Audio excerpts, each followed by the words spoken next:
اوكي. اهلا وسهلا بالجميع. حاتحدث بالانجليزي لانه المحاضره حتكون باللغه الانجليزيه. Welcome everyone on behalf of the Institute for Palestine Studies and the Isam Faris Institute at AUB. I'd like to welcome everyone and thank you for your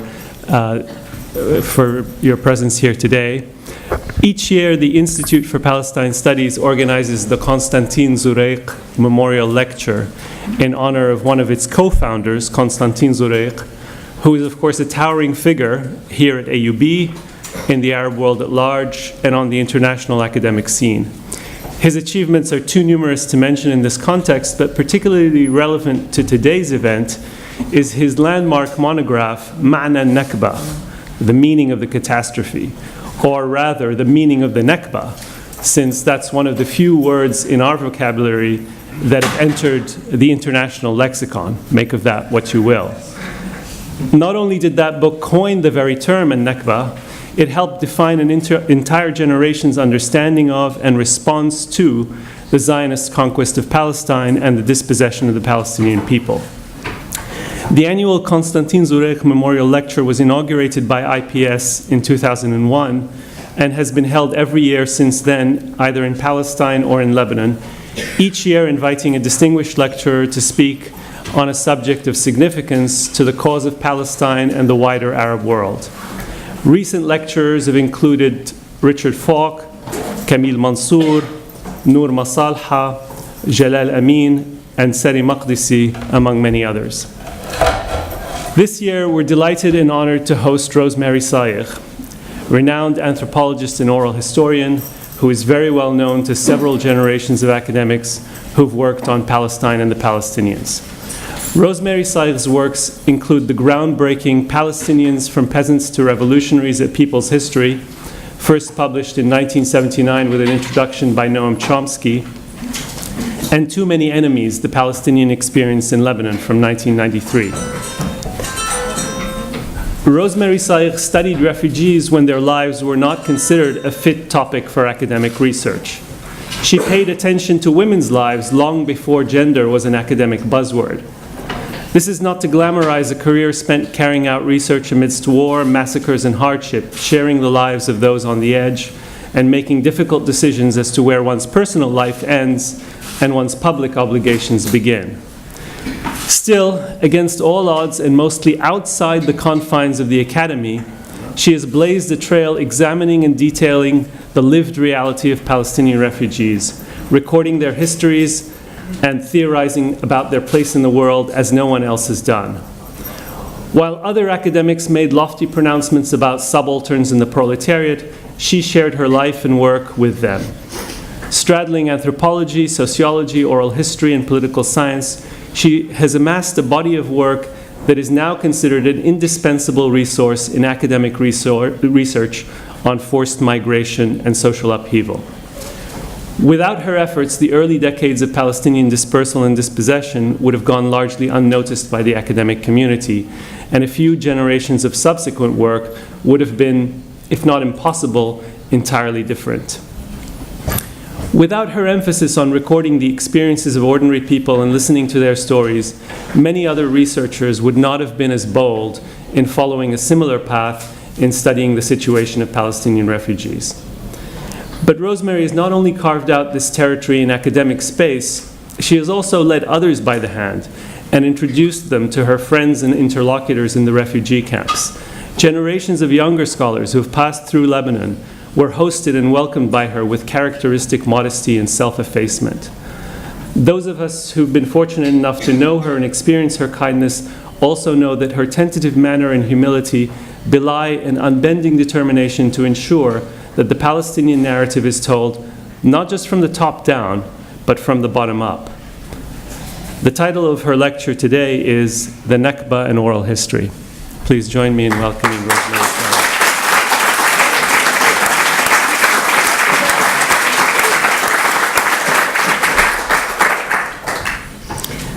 Thank you, and thanks to the Institute of Palestine Studies for inviting me to lecture today.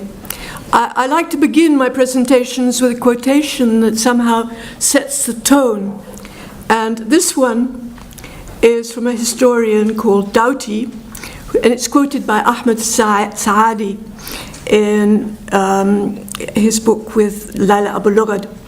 And it goes this way: the lament of Arab women on the day that their families left Jaouni, Rosh Pina, to go and settle in the Horan east of the Jordan still rings in my ears today. The men rode on donkeys and the women followed them, weeping bitterly, and the valley was filled with their lamentation.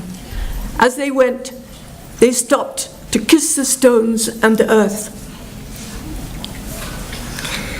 So, I've always been impressed by the intensity with which Palestinian children regret the absence of books for them about the history of Palestine. I first began to realize this regret when a 17-year-old girl in Burish Barashni camp told me, "Our history is unknown," saying this as sadly as if she had been talking about the death of parents. A colleague who taught civic rights to children in Shatila refugee camp for 10 years reported that they often asked her, "Why are we here?" They also complained, "Why do we have to learn Lebanese history when the Lebanese hate us?" Researchers have sometimes asserted that children in camps all know where they come from in Palestine. I think this was certainly true in the past, yet a young camp mother told me recently, this generation, if their family hasn't told them about Palestine, they don't know anything. But a missing popular history of Palestine and the Nakba is not a problem only for children, but for adults as well. There are libraries full of specialized studies, but nothing written especially for young Palestinians of different ages who want to understand why they don't live in a country called Palestine.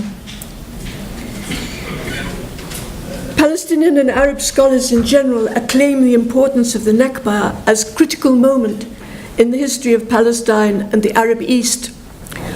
Constantine Zurich, who first used the term Nakba for 1948, wrote, "The defeat of the Arabs in Palestine is neither a mere setback or a simple passing evil. It is a catastrophe, Nakba, in every sense of the word, and a calamity that is greater than any other that has afflicted the Arabs in their long calamity and tragedy-ridden history. Eli Sanbar has written, "The contemporary history of the Palestinians turns on a key date, 1948. That year, a country and a people disappeared from maps and dictionaries.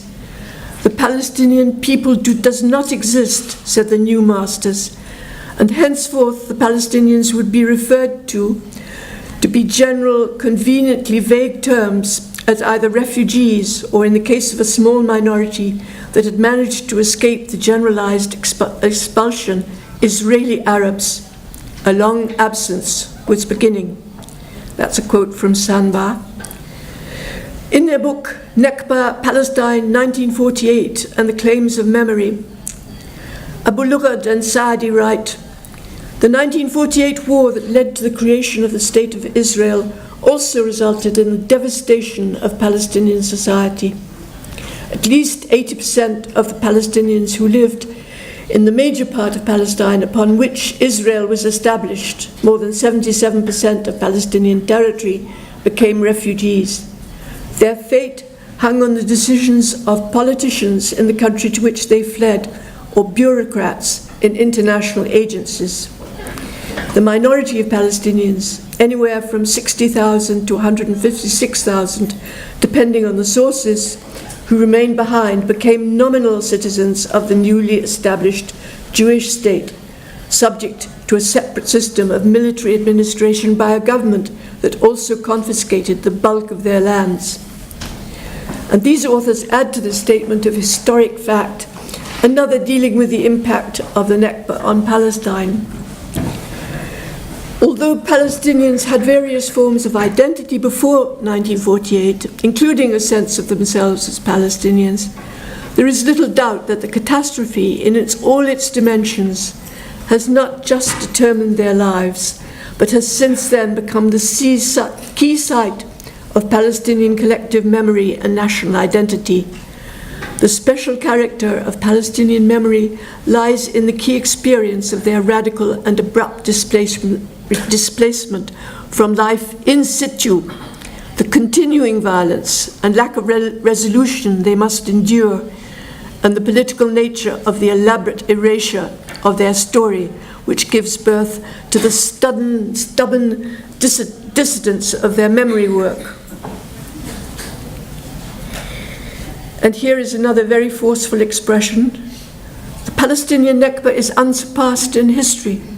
For a country to be occupied by a foreign minority, emptied almost entirely of its people, its physical and cultural landmarks obliterated, its destruction hailed as a miraculous act of God and a victory for freedom and civilized values, all done according to a premeditated plan, meticulously executed, financially and politically supported from abroad, and still maintained today, is no doubt unique. That's Salman Abu Sitti. And there's a version I like because it emphasizes the effect of the Nakba in making resistance a key feature of the Palestinian people's post-1948 history.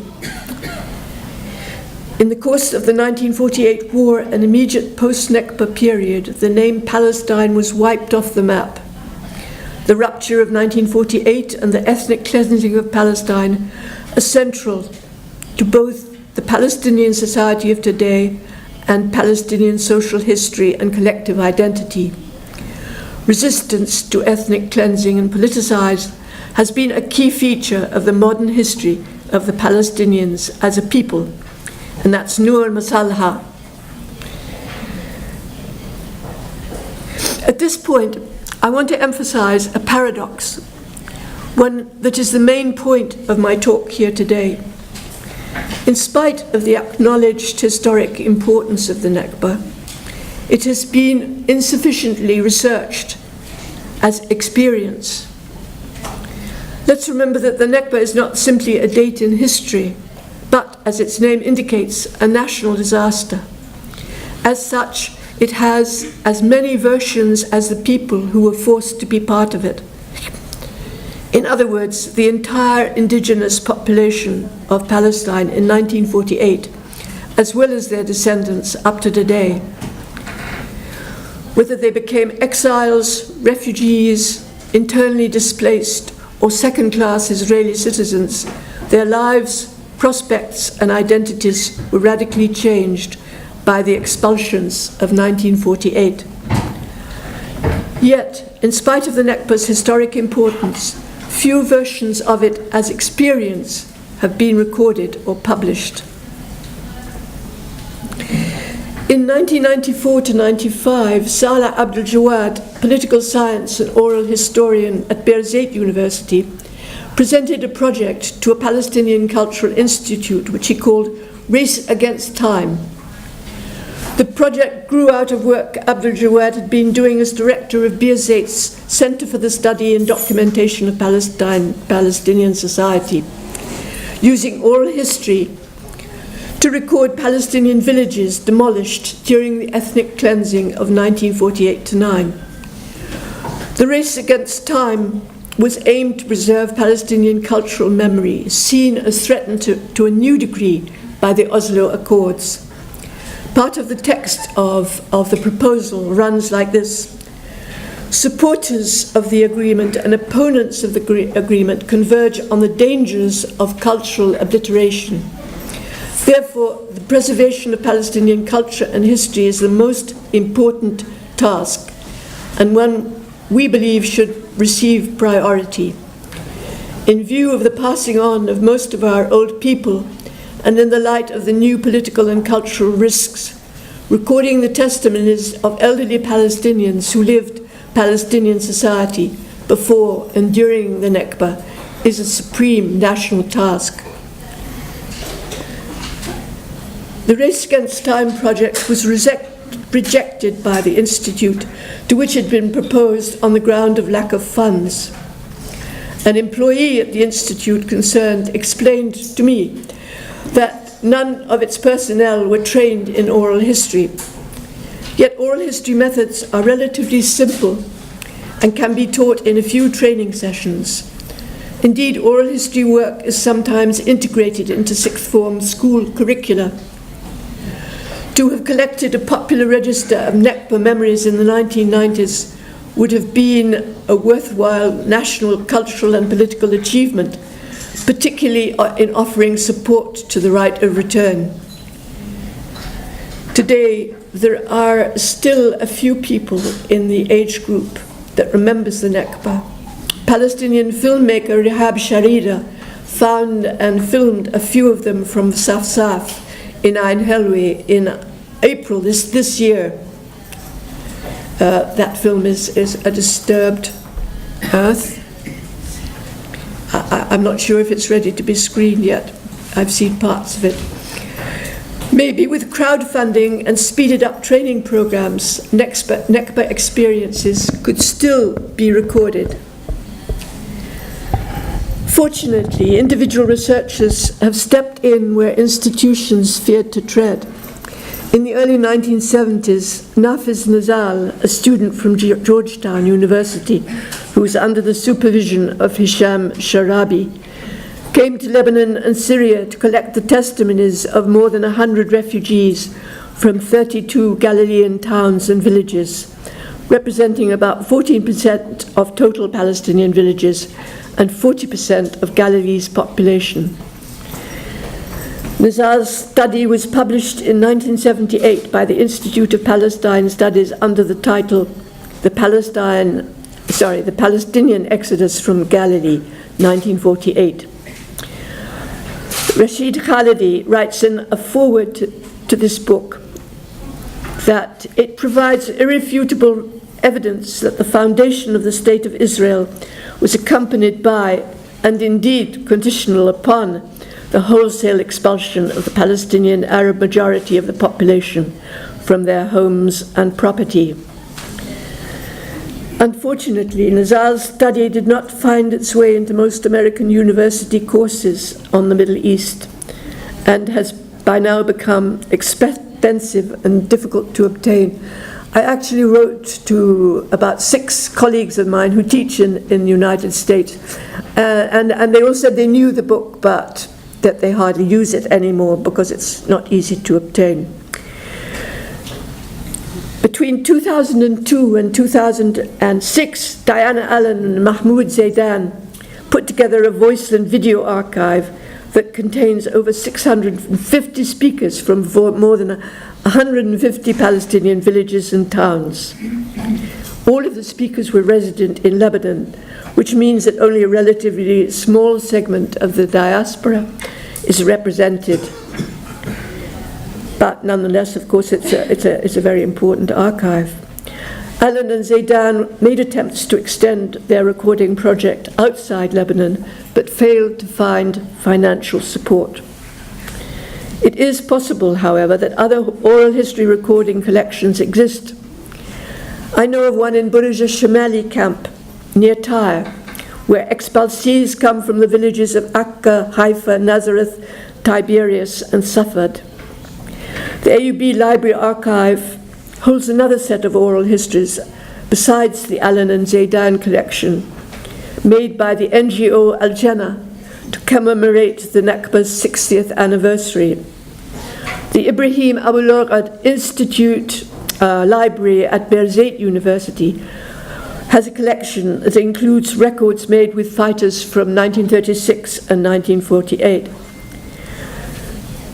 In other words, I think that there are probably here and there small collections of oral history recordings that could be collected and maybe centralized, although centralization is not always a good solution. It's really curious that a few years back, when I was preparing an oral history course at the AUB, Google had information about an Arab oral history museum in Shafa Amr. Shafa Amr is in northern Galilee. And it was being run by an Arab woman with great enthusiasm. I looked it up yesterday to see what had happened to it, and I found it had been completely erased, and there was only information about Jewish Israeli museums. It would be interesting to find out what has happened to the Shafar Amr Museum. I suspect it's a case of memoricide. In the West Bank, Sonia Nimmer, herself a trained oral historian, worked with school children to record oral histories of villages when she was briefly Minister of Culture with the National Authority. There are likely to be other collections elsewhere. The Palestinian community of Iraq formed in 1948 when residents of Mount Carmel and Haifa decided to accompany the Iraqi army units as they withdrew from Palestine, may well have recorded a community history. And I note there that very little has been written about Palestinians in Iraq beyond one study in Shu'un Falastiniye.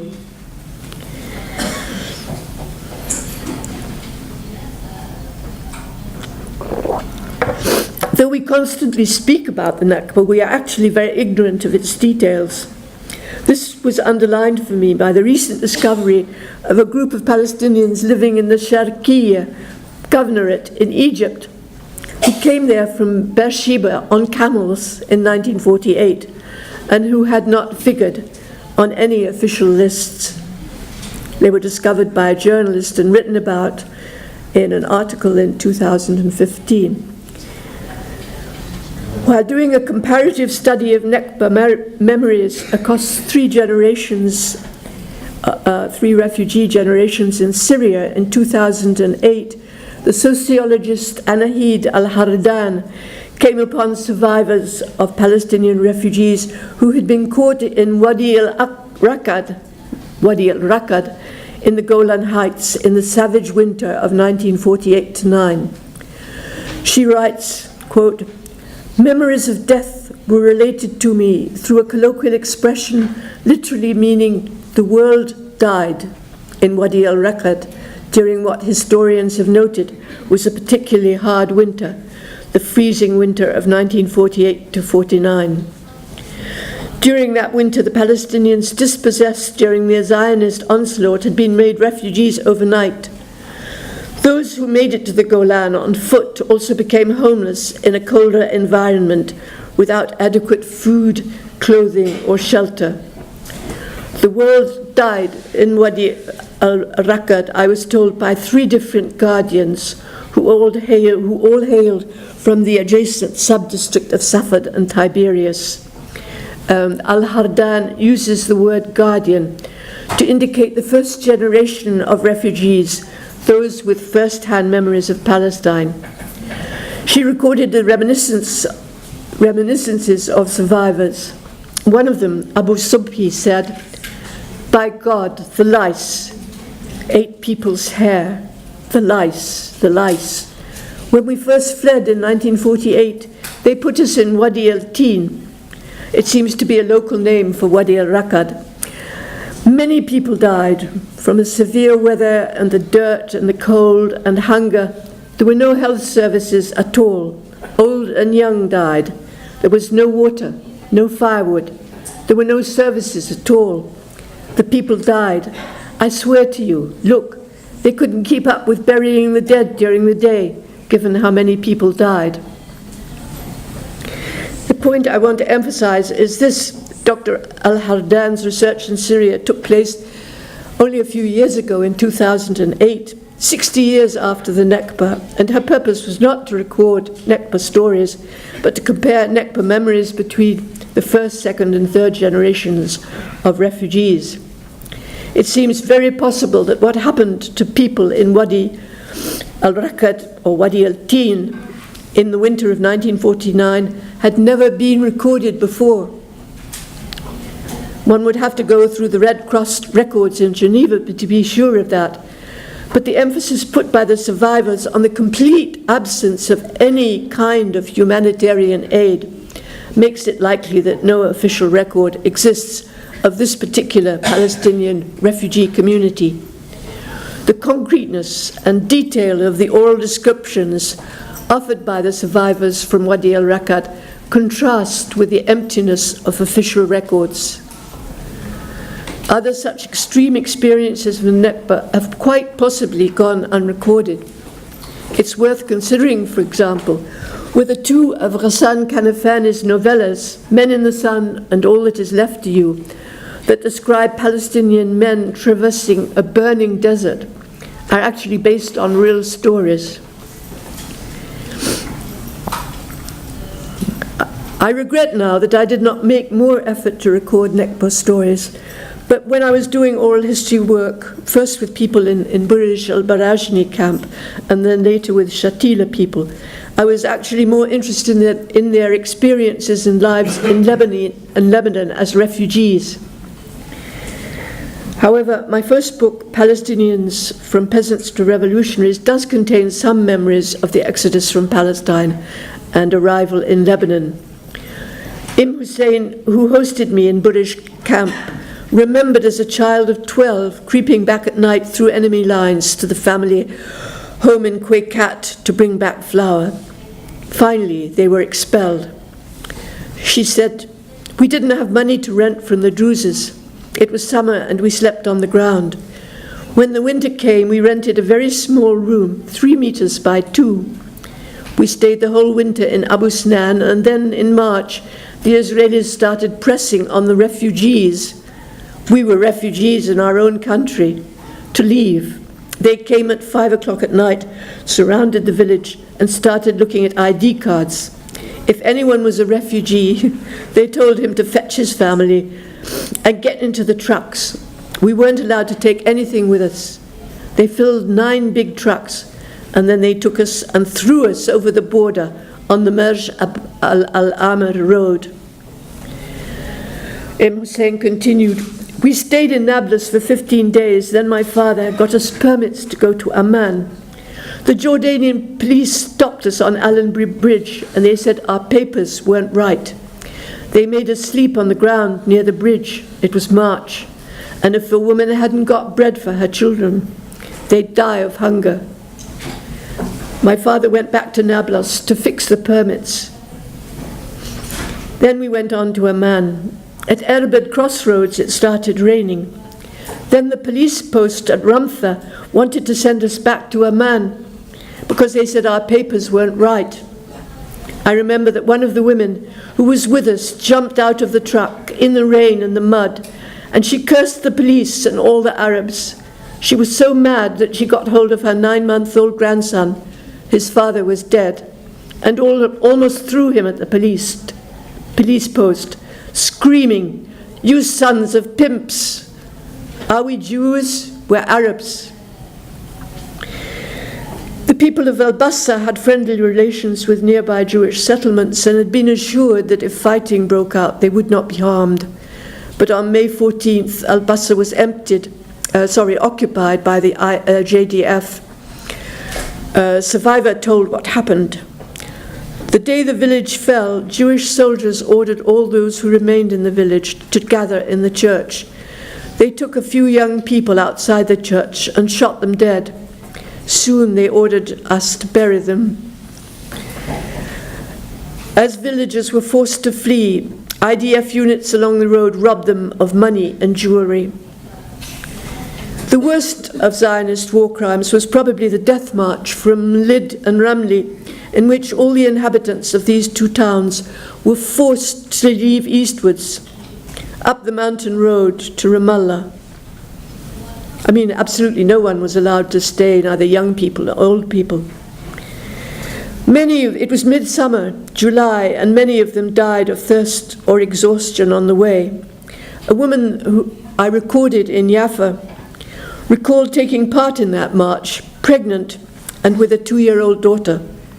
The daughter died soon after arriving in Ramallah, but the woman and her unborn child survived. The expulsion order was signed by Yitzhak Rabin, later twice Prime Minister of Israel. The Zionist forces used their air power, acquired late in the battle, to good effect. But from what people told me, it seems that fear of rape was a more potent force than fear of aerial bombardment in causing flight. A man from Sayigh said, "My village, Sayigh, didn't leave because of a battle. There was fighting around, there were air raids and bombardments, but the reason we left was the news of the massacre of Saf, where 50 young men were killed. There were other massacres, Jish, Der Yassin, and there were stories of attacks on women's honor. Our villagers were especially concerned to protect their women, and because of this fear, many of the northern villages evacuated even before the war reached them." A friend in Shatila, Ismail, was 40 years old in 1948. Her family were from Shafsaf. She told me how, as the battle got closer, her father took her out to a field and was about to shoot her as a protection against rape. It was prevented by a cousin who promised to marry her. Nakba suffering didn't end when the expulsees crossed the borders into the host countries. Recording with refugees in the early 1970s, I heard how in that first winter after the war, a boy in a camp that had been set up in the Bekaa, who needed to go to the toilet in the night, was found in the morning frozen to death. Apparently this was not an isolated occurrence. A community leader describing the distribution of the refugees by the Lebanese authorities in 1948 recalls, "We were people from 60 different villages, and we insisted that we should all be moved together. But they distributed us, some to Ain Helwi, some to North Bekaa, some to Anjar and Karaoun. The 60 villages refused to be separated, so the police beat our old people and fired into the air to frighten us and force us to get into the trucks. They beat us with sticks and rifle butts. Our fate was to go to the barracks of Karaoun. We found some of our kin from Safaria already settled there. They told us that many had died that winter because the snow reached a meter or more. Provisions from Zahli had been cut off. There had also been fighting between them and the neighboring villages when they'd gone out in the snow looking for a mouthful of bread." I want to say a few words at this point about oral history, its origins, and what kinds of research work it is particularly suited to. In Europe and the West, oral history was a rebellion within history writing that developed in the early 20th century. It was a rebellion against the classicist German historians like von Ranke, who maintained that only written documents could be counted as basis for history writing.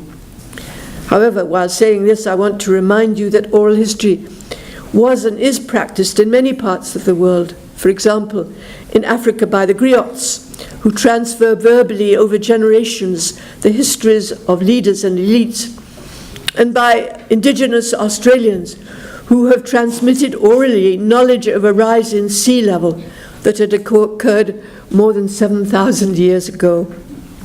Amazing, I think. Paul Thompson, a founder of oral history in Britain, defined it in this way: "Oral history is not necessarily an instrument for change. It depends on the spirit in which it is used. Nevertheless, oral history can be a means for transforming both the content and the purpose of history. It can be used to change the focus of history, to open up new areas of inquiry. It can break down barriers between teachers and students, between generations, between educational institutions and the world outside. And in the writing of history, whether in books or museums or radio or film, it can give back to the people who made and experienced history through their own words a central place." Thompson himself researched a history of early Edwardian England using interviews with domestic workers, farmhands, and labourers, as well as some of the elite.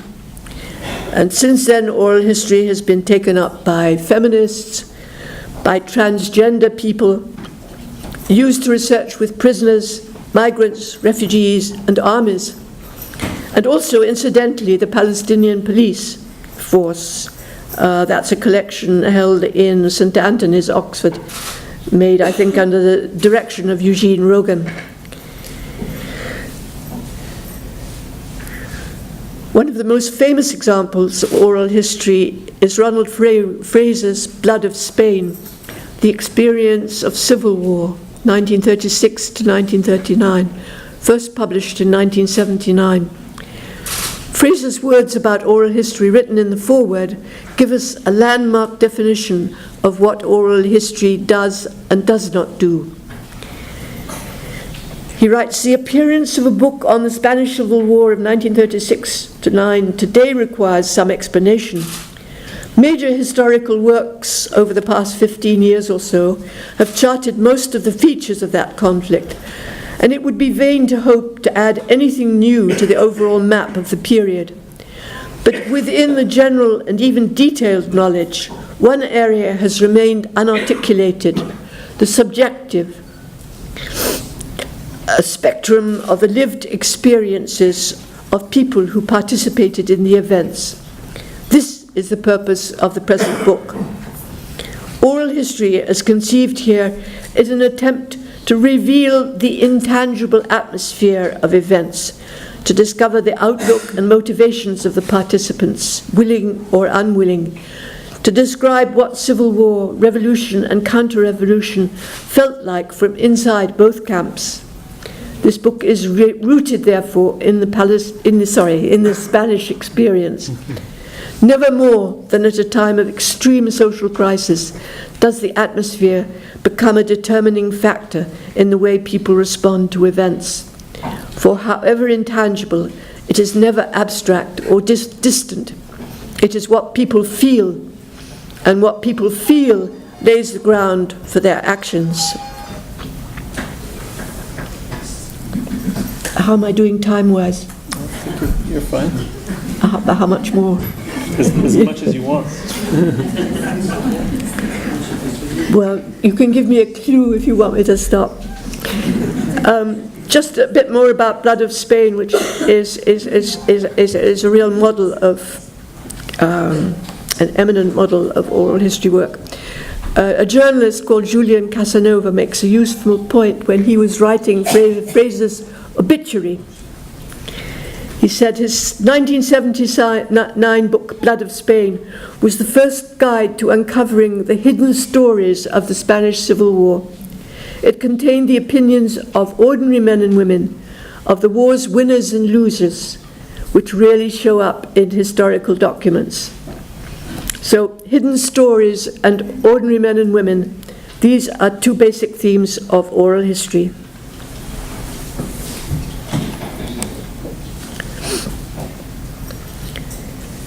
The development of oral history has been closely associated with marginality of all kinds, of race, class, status, gender, and sexual orientation.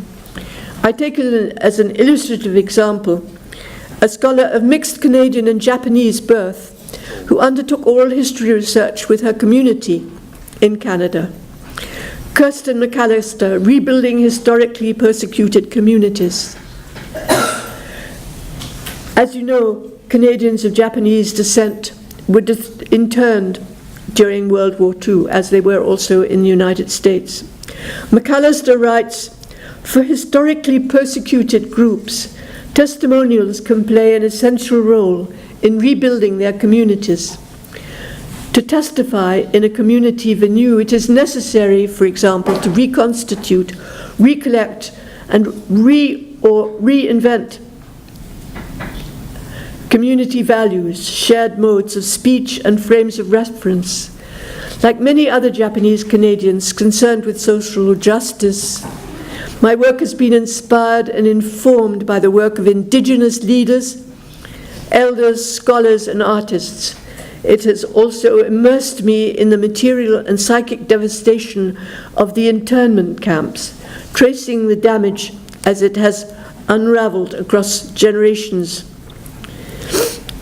including my own body and psyche. This memory work has focused on how this history has reached into the present and kept a suffocating hold over the community. That's something for us to think about. I think you know that the Nakba is not a past event, but an ongoing event that continues to affect those who suffered from it.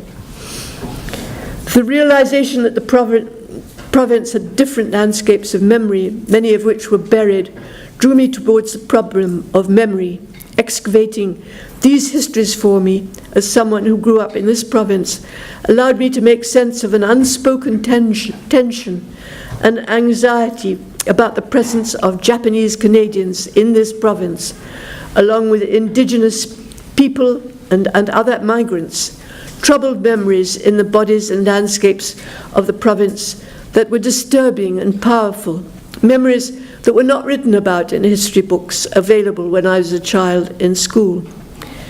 So here we have other themes of oral history, troubled memories and memories that were not written about in history books. Another classic of oral history is Sean Field's study of black workers in South Africa who were forcibly displaced.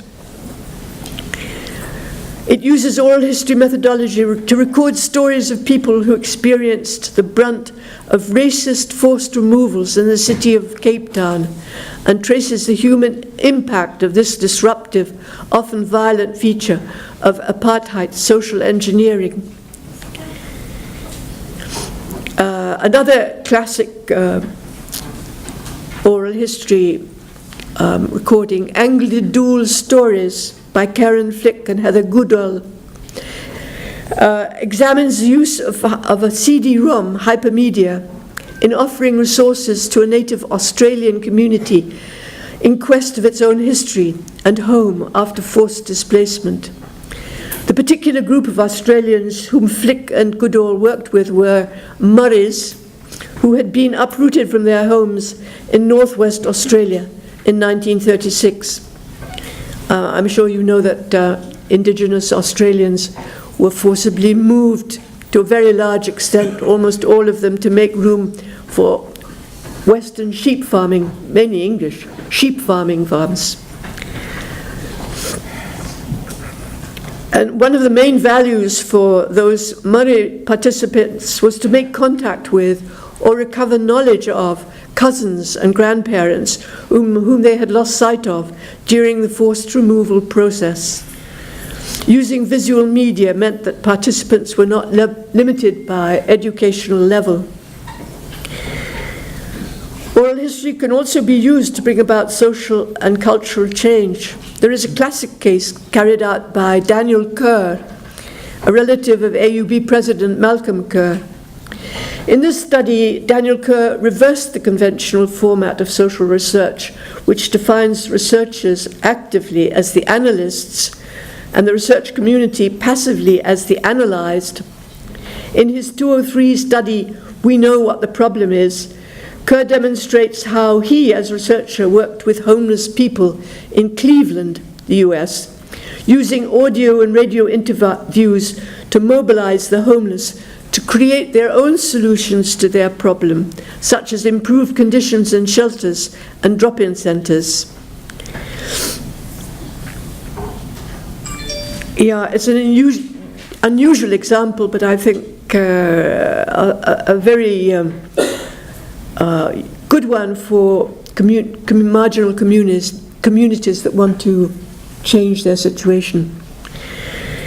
Museums have a long tradition of transferring knowledge of historic periods and indigenous cultures through exhibitions of material culture and textual information.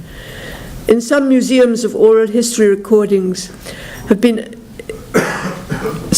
in some museums, oral history recordings have been added to give more personal and subjective information.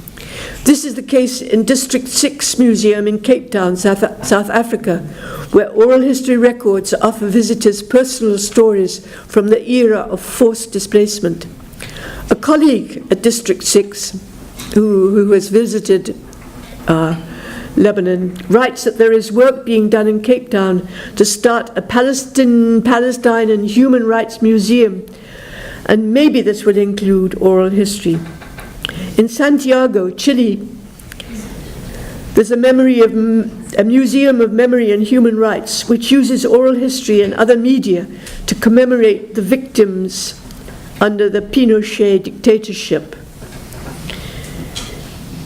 All these, I think, are models for us. In some countries, oppressed minorities, such as Black Americans and people of original native descent, have set up their own museums, while in others, museums are legally bound to represent ethnic minorities. It is not clear yet whether the recently established Palestine Museum in Ramallah will contain oral history material.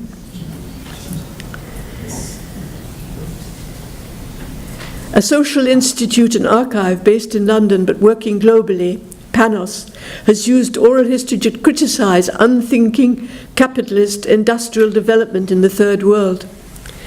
Edited by Hugo Slim and Paul Thompson, Listening for a Change, a book they published, emphasizes the importance of putting people ahead of development planning. Far from being ignorant, an Indigenous Canadian group, the Dean, have an environmental knowledge that has enabled them to utilize the natural resources of their local environment in an ecological, sustainable manner. Groups such as the Dean are increasingly demanding direct participation in research and development projects in their region. In the Sahel in North Africa, an oral history project was set up to complement, or if necessary, correct, the expertise of donor agencies by focusing on indigenous knowledge. These cases are valuable in pointing out routes to development that are not taken in a headlong rush for modernity. And I remember a case actually somewhat similar here in Beirut. When you drive to the airport, at a certain point you go through high concrete walls which completely block the view on either side. And I remember the people who had before that been able to see right to the sea complained, but were not able to do anything to change it.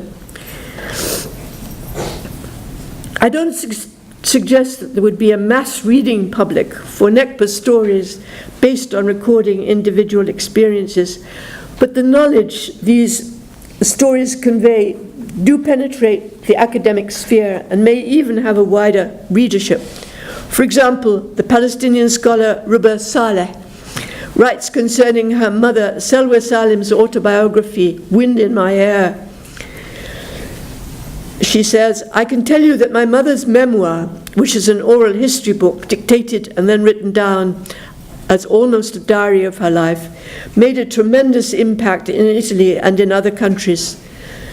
She starts the narration with the Nakba, or actually with stories from the British Mandate and her father imprisoned by the British. The book was reprinted 5 times, and it is used in secondary schools widely and cited as a reference for people who want to know more about Palestine, about women, about migration and displacement." So Ruba says, I think the short answer is that oral history does have an impact. However, it should not remain in the academic context only to produce such impact, but circulate to wider audiences and be accessible. And that's a really big problem, the problem of dissemination, because it's relatively simple to set up recording projects and set up archives, but to disseminate those archives in an acceptable manner to people in the world at large is a far harder thing to do. Far more necessary if one wants to change opinions. Finally, it's my contention that oral histories of their past would be a valuable educational adjunct to the school programs to which the majority of Palestinian children are subjected. There is much to be learned in the stories of their parents and grandparents. For example, how did the first generation of expulsees manage to remain Palestinian while adapting sufficiently to host country regimes to survive? Noor Salha puts this question like this. Popular storytelling and oral history were deployed in the post-1948 period by the Palestinian refugees and internally displaced communities as an emergency science and a liberating experience. Individual accounts of struggle and revolt, displacement and exodus, survival and heroism served as a buffer against national disappearance. Narrative histories, memory and oral history have become a key genre of Palestinian historiography, a sub-discipline whose function is to guard against the disappearance from history of the Palestinian people. The main issue I would like to leave with you for discussion: has the Nakba been sufficiently researched, written about, talked about, commemorated? In an examination of the 6 main textbooks about the Middle East used at first-year university level, Dr. Hadi Barhani finds that, quote, the relevant literature explored on Western support of Israel shows no sign of tackling the subject through an empirical historical analysis of the Palestine-Israel question. This area, like other areas of the Western treatment of Israel, is a platform for pro-Israeli views and bias. It's a very interesting article, and I would have liked to have quoted more from it, but I really recommend it to you as accounting to a large extent of how even academic textbooks very often reproduce really the Israeli version of what has happened since 48 or before.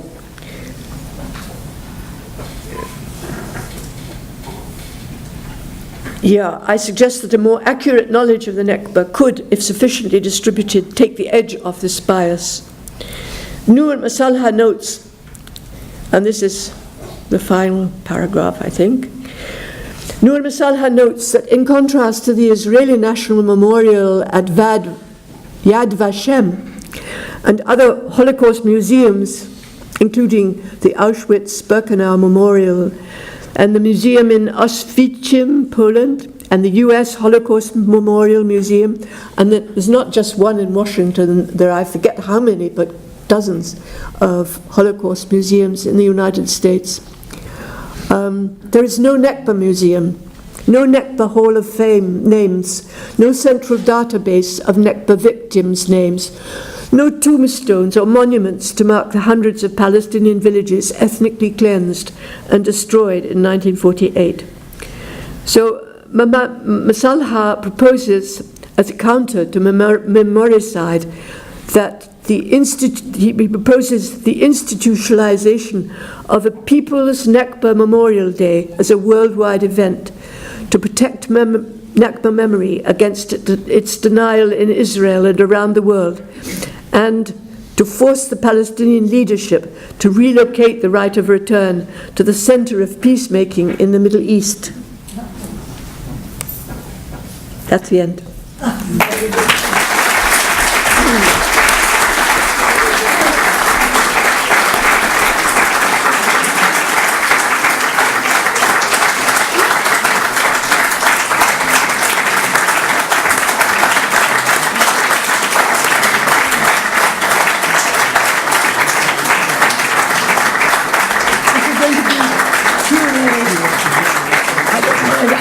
I just have to get a pen.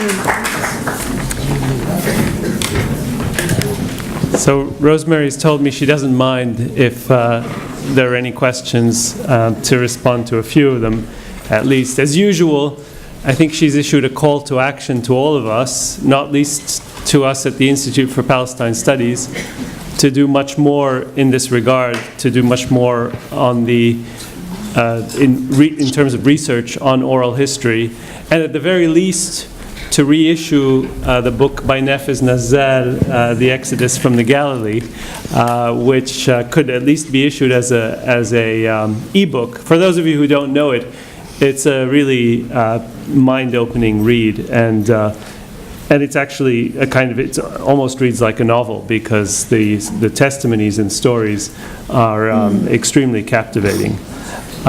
It's also a call to action to all of you younger scholars to engage in oral history, especially since Rosemary tells us it doesn't require too much preparation or expertise, although it does require, I think, a fair degree of discipline and a certain amount of background, but I don't think it requires too much extensive training.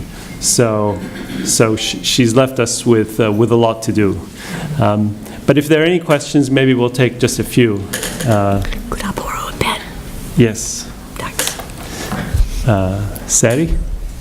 Do you need it? Yeah. Thank you so much, Rosemary. Just to remind you, the first contact between us, I was a director of Palestinian Center for Refugees and Diaspora in Ramallah, and I send you some theoretical questions, and you end your email, stop that, just go and collect oral history. So go to action. just to remind. Well, oral history really become extremely important that in the last 20 years, IOM is taking it as a legal evidence for land and property claims in Europe, etc. So, but in the same time, there is awareness more and more that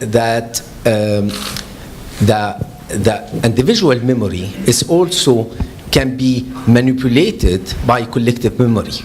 Just I remember I read the book of Nazal maybe 20 years ago, and I remember that he collected from some refugees that they heard a call, the Arab radio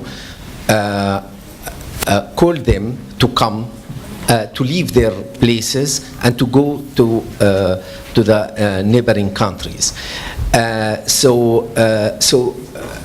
This is, and later on it was a debate. I remember Adil Manna, for instance, say, no, this is absolutely not true, and they verified the radios, etc. There is no call. So it means that. So my question here, it comes, how would you work authenticity, reliability of oral histories? What kind of intersection between written history and oral history you think? Shall I answer them one by one, or wait till get everybody? Maybe one by one. That's good. Yeah, I don't think, I mean, I've been working with Nafis Nazal's book quite intensively over the last few days, and I don't think that he actually reports anybody saying that they left Palestine because of orders from the leaders. I know that this was a great concern of Dr. Walid Khalid's, and of course I've read his article about that, how he and Erskine Childers went through all the radio broadcasts for that period and didn't find a single order of that kind. The broader question really is, obviously oral history is not infallible. I mean, any more than you would believe anything that you hear 100%. If it's about a fact that concerns you, you check it out. And oral histories have to be checked against other evidence. But they still, I mean, that doesn't, the fact that people can lie, that they can misrepresent, that they can exaggerate, that they can forget, all things are there as part of the problematique of oral history. You know, perhaps I oversimplified in what I was saying today. It isn't at all. I mean, I think it's simple to train people to do oral history. All the problems come afterwards in thinking, what have you actually done? You know? I don't know if that answers your question. Any other questions or comments? Rosemary, thank you very much. So the Nakba is engraved obviously in our consciousness, and the oral history helps keep that conscience aware and deepened and all of that. My question concerns the devastations that has since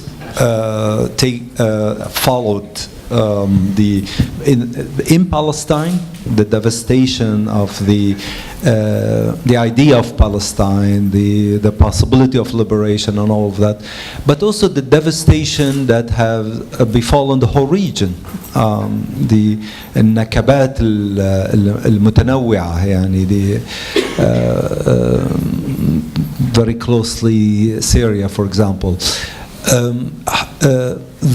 Those what has followed the Nakba, whether in Palestine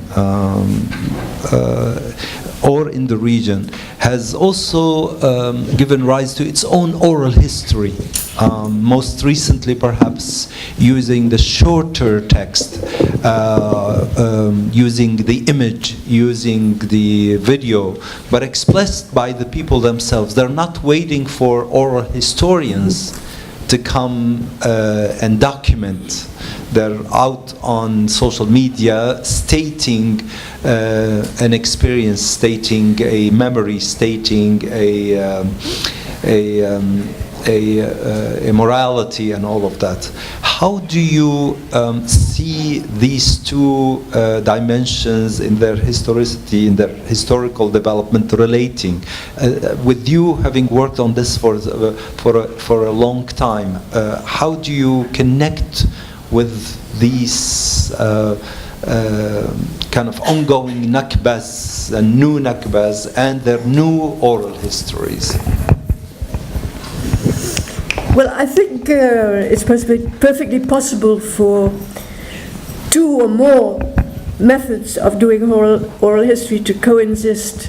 We don't necessarily have to have one, eliminating the other.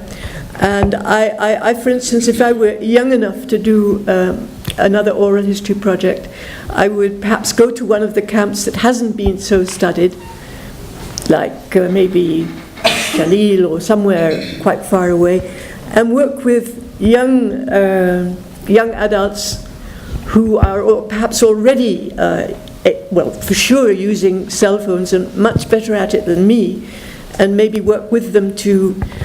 I think histories of each camp actually would be a very interesting project, and I one time thought of trying to train teams from each camp in Lebanon to do histories of the camps, because each one has a quite different history. The origins of people who live in them are different. The journey they had from Palestine different. The surrounding environment is different. Sometimes it's been hostile, sometimes it's been friendly, and there have been battles, and as we know. And so all this makes something that I think should be recorded, and I would certainly have wanted to work with. I have indeed actually worked with young researchers in one camp, Burj Barajni, but the things they wanted to research were things like a'adat u taqalid and food in particular villages in Palestine, and I wanted them to do what they wanted to do. But if I'd been able to go on with them, I would have perhaps pushed them towards doing histories of camps and broadened the program out. But there isn't really a teaching institute for oral history that could take on a big task like that.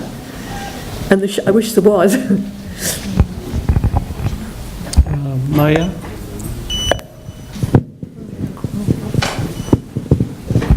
Thank you, Rosemary. That was really lovely.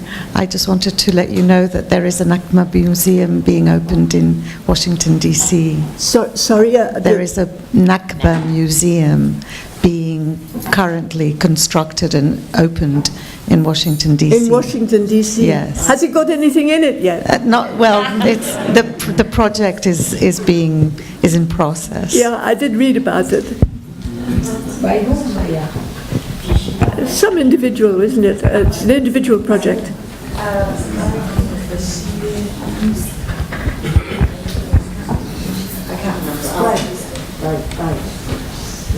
Well, it's a personal initiative, somebody, but he's got.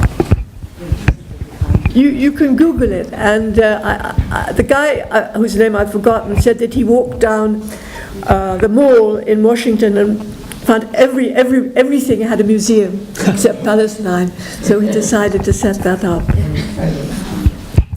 There's a question in the back. Thank you a lot. I would like to introduce myself first. I work in NGO called Sharq, and a big part of our work is oral histories, but for Syrians. But we focus pre the crisis, 2011.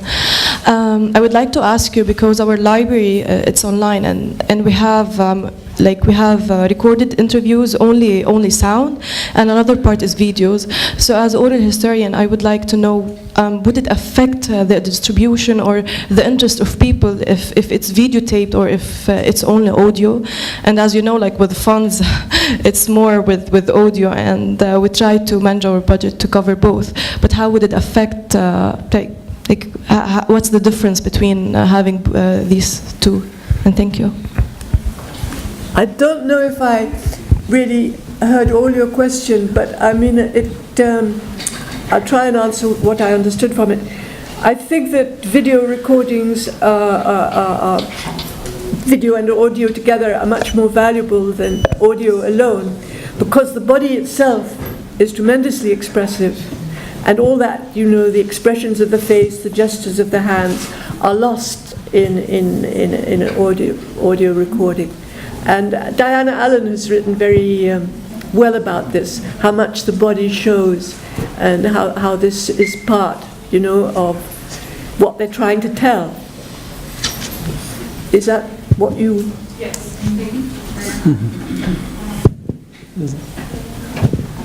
Hi, I wanted to ask about two contradictory impulses that I sensed in your talk. So one is about the centralization of the collections that you talked about. For example, the Shafa Amr Museum that had a centralized collection, and then the impulse for dissemination and distribution to facilitate the access to those collections so that we can build narratives on top of them. To me, those two impulses seem contradictory because if you centralize, then you're losing the diversity that allows for a wider network of access. Maybe I'd like to hear your thoughts on this comment. When Saleh Abdul Jawad made his proposal, Race Against Time, the recordings, with Palestinians who could remember before the Nakba and the Nakba, and he proposed that there should be, from the beginning, 2 copies of everything, one to be kept inside occupied Palestine and one to be kept outside occupied Palestine.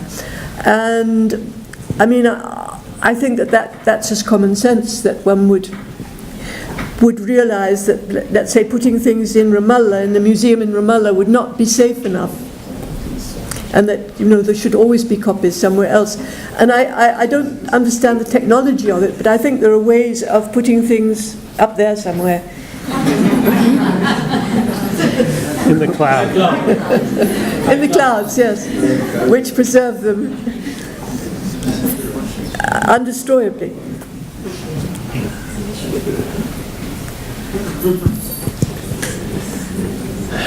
I just have a comment and not a question. I just have a comment, not a question, and it's just that theatre should play a very big role in oral history. Theatre? Theatre. Yeah, in oral history, because as we've seen recently, for example, I mean, I know it's only one story of each, but it is a process that we are planning to also take on to start reintroducing the oral, bringing the stories from the Nakba period to, to a wide audience. And it's just a small role, but it could be effective. Idea, yeah. And an early book on oral history actually had an example of that. I think there'd been recordings with immigrant women in New Jersey in the United States, and out of those recordings they made plays, because the stories, I'm sure that you as a dramatist person would be able to make plays from Nakba stories. In fact, I think Al Jannah has done something in that direction with a book for children. Yeah, we have a play tomorrow that's based on a Palestinian woman who left Palestine in 1948. She was just born. She was a baby, but it's about her life in Beirut. Yani. But that's playing at Mono tomorrow night for to promote at 8:30. No, it's Mono Theatre. It's called Ayubi, the play. little plug for Alia's play.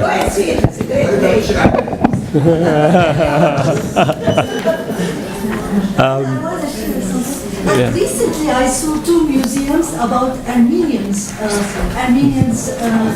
catastrophe in Lebanon, and I don't know if you people have seen it. It was surprising.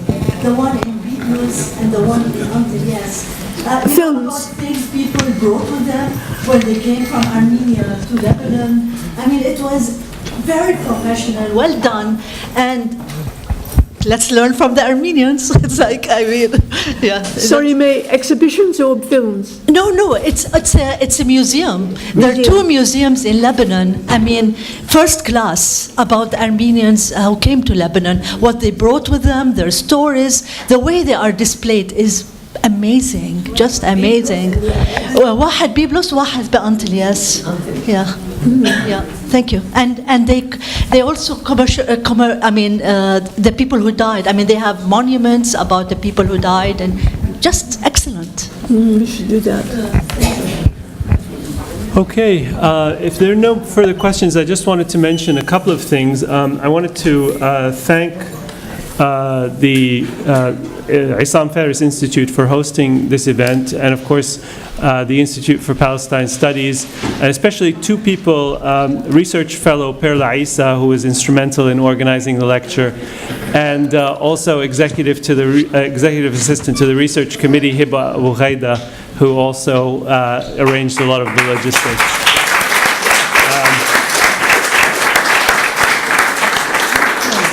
I also wanted to mention an event next week on the 70th anniversary of Nakba on May 15th that's Tuesday at 6 o'clock.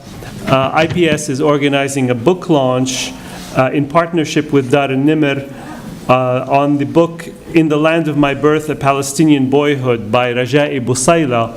And the book recounts the coming of age of a blind Palestinian boy of modest circumstances during the turbulent years leading up to the fall of Palestine in 1948. So it's a memoir of a young boy growing up blind in Palestine. And it'll also include a talk or three talks.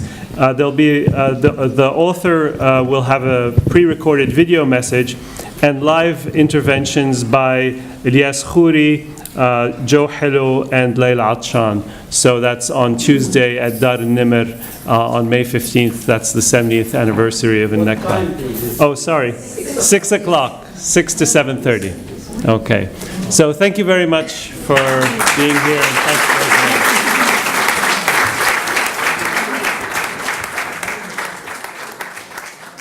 And thanks for letting me your pen and your paper.